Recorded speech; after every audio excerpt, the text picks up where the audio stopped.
tem o tempo todo. Hoje é quarta estratégia, vem para cá, meu marido, amigo, companheiro, irmão, camarada, pai dos meus filhos, servo fiel, amigo de vocês também. Rogério Souto, vem para cá, amor. Caderninho, se você quiser. Tá ótimo. Bom dia, sala do transbordo, graça e paz a todos. Amém. Glória a Deus. Louvado seja o nome do Senhor por mais essa quarta-feira, pela vida de cada um. E que hoje nós possamos, mais uma vez, meditarmos juntos, refletirmos juntos e, de alguma forma, sairmos daqui edificados. Bom, hoje eu vim estar trazendo uma palavra, né, de meditação. E dias desses aí eu estava bem pensando num assunto e que estava me chamando assim a atenção pelo fato da palavra em si. E eu estava me lembrando de um termo chamado fogo amigo. Você lembra? Ou você sabe o que é fogo amigo?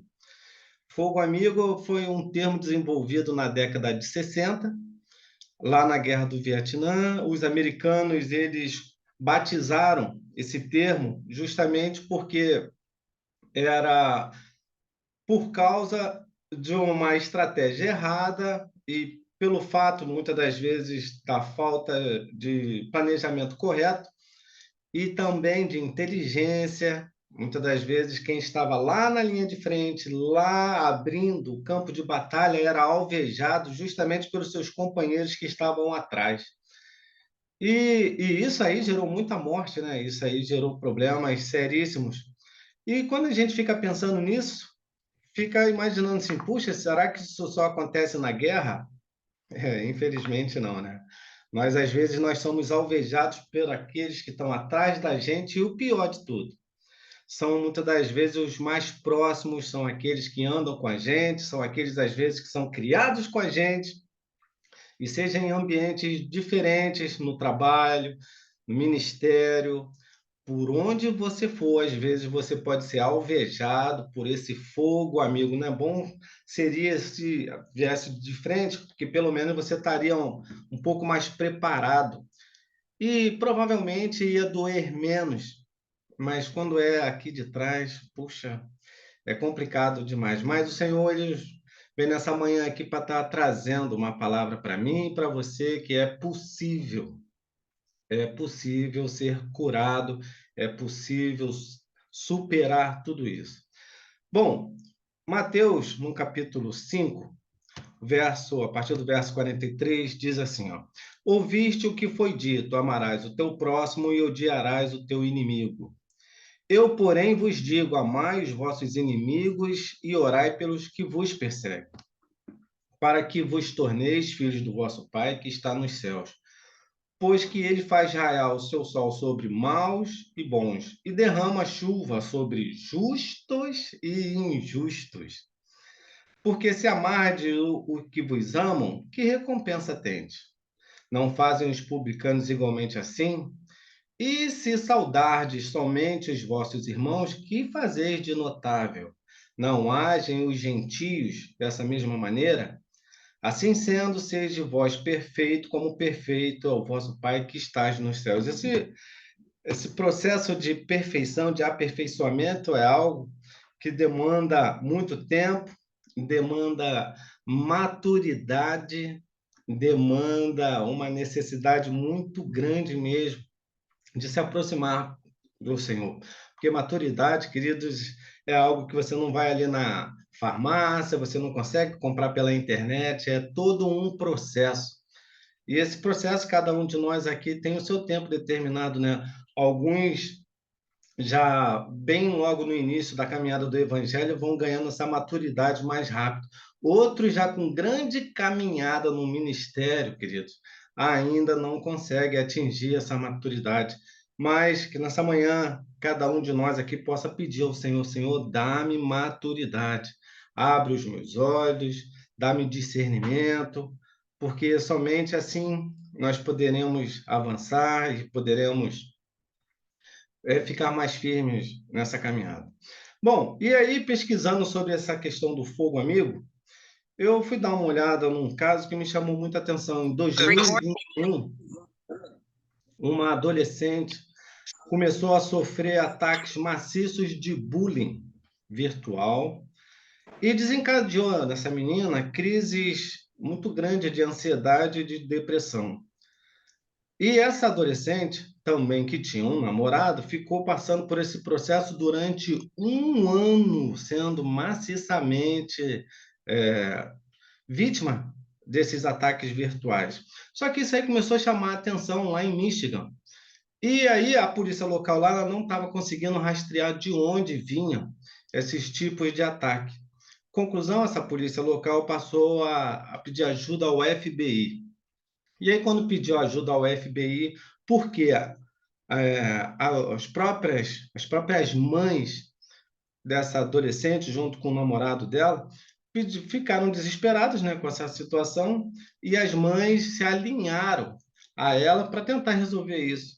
E aí o FBI entrou no caso e começou agora a fazer as investigações. Só que é, quem criou esse tipo de situação, ela criou vários tipos de bloqueio para que não pudesse ser identificado. Mas aí a inteligência do FBI realmente é muito maior, e aí acabaram descobrindo quem era. E quando descobriu quem era Kendra Gal Licari. Essa mulher tinha 42 anos. E, e o pior de tudo, essa mulher de 42 anos era justamente a mãe da adolescente. E aquilo escandalizou todo mundo, porque jamais poderiam imaginar que a própria mãe agia dessa forma. E uns dias desses atrás aí, né? Aqui na sala do transbordo mesmo, estavam falando sobre pessoas tóxicas. E aí a gente fica se perguntando assim, da onde vem a toxicidade? De que forma, às vezes, ela vai nos alcançar? E aí agora você imagina, depois que essa mãe foi descoberta, como poderia ser o relacionamento da mãe com essa filha? Queridos, somente a ação do Senhor mesmo, porque para perdoar, para tentar entender a mente de uma mãe doentia dessa, fica complicado. Somente graça. E graça tem que pedir graça mesmo dia após dia. Eu não sei depois como terminou isso, mas eu sei que esse caso ele chamou uma atenção muito grande lá nos Estados Unidos, porque foi teve até intervenção federal. E depois de tudo, depois de descoberto, descobriram que era a própria mãe que fazia isso. Aí você fica pensando assim, puxa, Rogério, e na Bíblia? Também nós temos caso de fogo amigo? Marcos. Temos vários e vários casos. Mas Marcos, no capítulo 3, verso 20 e 21, tem assim, ó. Foi então Jesus para casa, e uma vez mais grande multidão se apinhou de tal maneira que ele e os seus discípulos não conseguiam nem mesmo comer pão. Quando os familiares de Jesus tomaram conhecimento do que estava acontecendo, partiram para forçá-lo a voltar, pois os próprios familiares do Senhor Jesus comentavam: ele, o Senhor Jesus, perdeu o juízo. Então, você vê como é que é às vezes a situação, né? Então, quando o Senhor diz assim, no mundo nós teremos aflições. E aí o Senhor, ele também foi provado, não foi nem por fora, né? Nem contra já os fariseus, saduceus e toda aquela galerinha já era alguém que seria da própria religião e já alvejava o Senhor. Mas Marcos ele vai dizendo que o próprio Senhor Jesus, já dentro da própria família dele, já acontecia esse tipo de problema, esse tipo de situação. E aí, o Senhor ele tinha expulsado demônios, tinha curado. E no verso 30, o Senhor diz assim: Jesus explicou isso porque eles estavam exclamando: ele está possesso de um espírito imundo. O Senhor estava libertando, estava curando, estava fazendo a obra, mas por falta de entendimento, de discernimento. Aquelas pessoas atrás o julgavam e tentavam de alguma forma pará-lo. Queridos, às vezes você vai também se encher da presença, você vai receber esse tipo de unção, vai levar a palavra, você vai fazer diferença onde você estiver. Mas entenda o seguinte: você também pode ser uma vítima de fogo amigo, de pessoas que estão à sua volta e que podem não estar acreditando na mudança que você tem. Mas não olhe para essas circunstâncias. O Senhor é contigo. Está me ouvindo? O Senhor é contigo. Faça a obra que o Senhor te determinou. Não fique olhando para as circunstâncias e para esse tipo de, de palavras que vão tentar, de alguma forma, tentar te parar. Amém? O fogo amigo contra o Senhor continua também lá no capítulo 6 de Marcos. E a partir do verso 1, diz assim: ó, então partiu Jesus dali e foi para sua terra natal na companhia de seus discípulos. Com a chegada do sábado, começou a ensinar na sinagoga local. E muitos dos que o escutavam ficavam admirados e exclamavam: de onde lhe vem tudo isto? Que sabedoria é esta que lhe foi outorgada? Aí já vem, começa o fogo amigo. Não é este o carpinteiro, filho de Maria e irmão de Tiago, José, Judas e Simão? E não convivem conosco suas irmãs? E ficaram, não agora admirados, e ficaram escandalizados por causa dele. Contudo, Jesus lhes afirmou: somente em sua própria terra, junto com os seus parentes e em sua própria casa, é que um profeta não é devidamente honrado. E por isso não podia realizar ali nenhum milagre, com exceção feita a alguns doentes que, ao impor suas mãos, foram curados. Porque esses doentes ainda criam no Senhor Jesus e tiveram proximidades. Agora você vê, às vezes, outros lá que também tinham tantas necessidades não conseguiam entender e acreditar que aquele homem que veio como Messias estava sendo manifestado. Para a gente aqui talvez seja mais complicado, porque a gente não consegue entender a cultura deles. Mas aqueles lá que já estavam muito mais é, íntimos com a palavra, já entendiam que haveria de vir um Messias que faria sinais. Por isso que lá no Evangelho de João, João não vai destacando milagres, mas sim sinais. E aí fica mais fácil para você identificar quem é que está fazendo sinais. Não é milagre, porque milagres que eles, infelizmente, até o inimigo faz. Mas sinais, aí somente o Senhor Jesus. E perplexo com a falta, verso 6, e perplexo com a falta de fé por parte dos seus, passou a percorrer os povoados vizinhos e os ensinava. Bom, o Senhor, ele queria operar muito mais do que ele operou, mas por causa desse fogo amigo, dessa crítica, dessa incredulidade, queridos, ele não pôde fazer muito mais.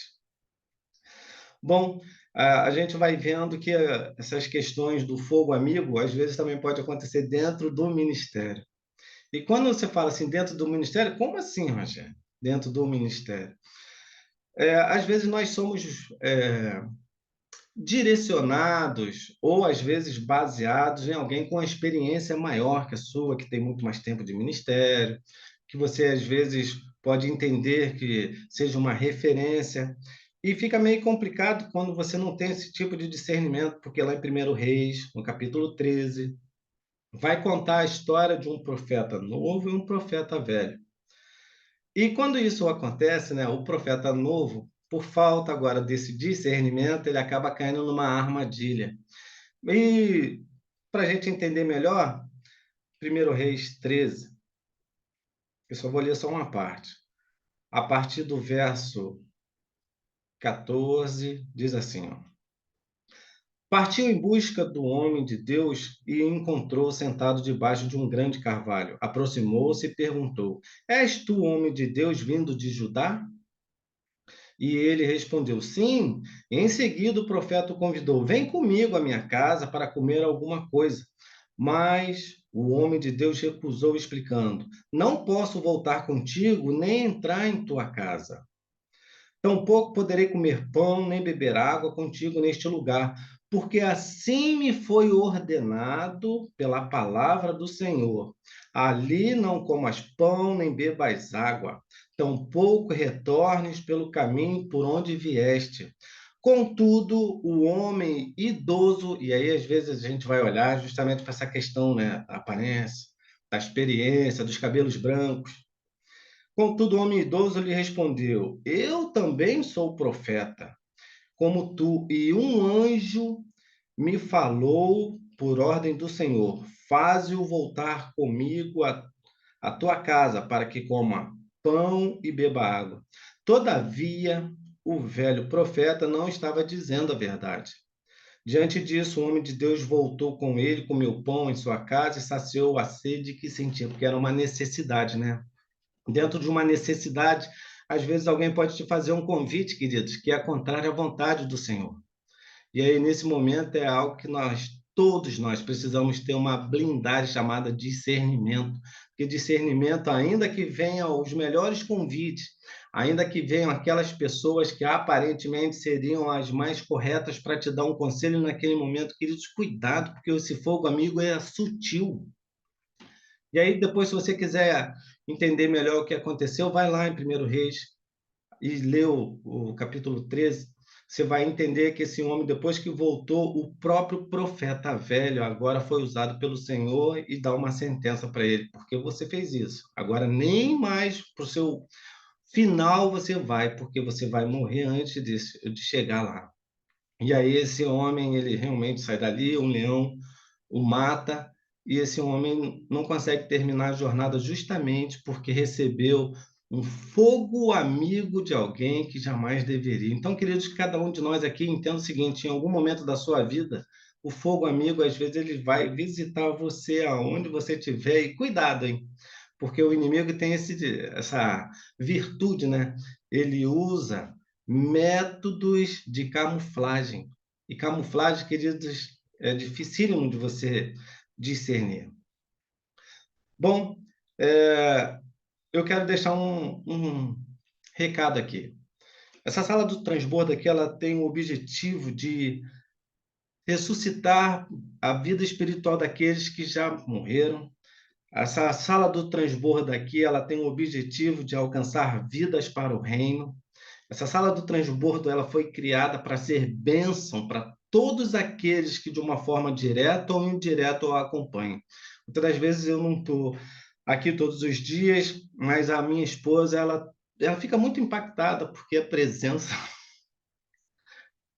essa presença do Senhor que é manifestada aqui nesse lugar alcança lugares que você jamais imagina, pessoas que você jamais poderia imaginar que pudessem ser alcançados. Então, queridos, a presença do Senhor aqui nessa sala, isso aqui é um projeto de Deus, para que possam alcançar essas pessoas que foram alvejadas por alguém muito próximo. Essa sala do transbordo é para que haja reconciliação entre marido e esposa, entre filhos e pais. Consegue entender, queridos? Entre pessoas do próprio ministério que foram, de alguma forma, alvejadas por trás, que estão sangrando, ou, quem sabe, já até abandonaram os caminhos do Senhor. Mas, de alguma forma, a misericórdia do Senhor, eu gosto muito de um louvor que diz assim: que o seu amor me persegue. E, queridos, como eu gosto de ouvir esse louvor, muitas das vezes eu coloco ele, ainda mais quando eu estou sozinho no carro, coloco ele e realmente vou meditando como é lindo esse louvor, porque o louvor vai deixando bem claro que o amor de Deus me persegue, e eu quero te dizer que também te persegue. E você, às vezes, vai pensar assim: mas ele vai me perseguir justamente nesse dia, nessa manhã, num lugar onde eu jamais esperaria. É isso, que o amor de Deus te persegue. E que essa sala do transbordo aqui, ela venha alcançar cada vez mais vida, que venha fazer diferença na vida de todos aqueles que aqui adentrarem, em nome de Jesus.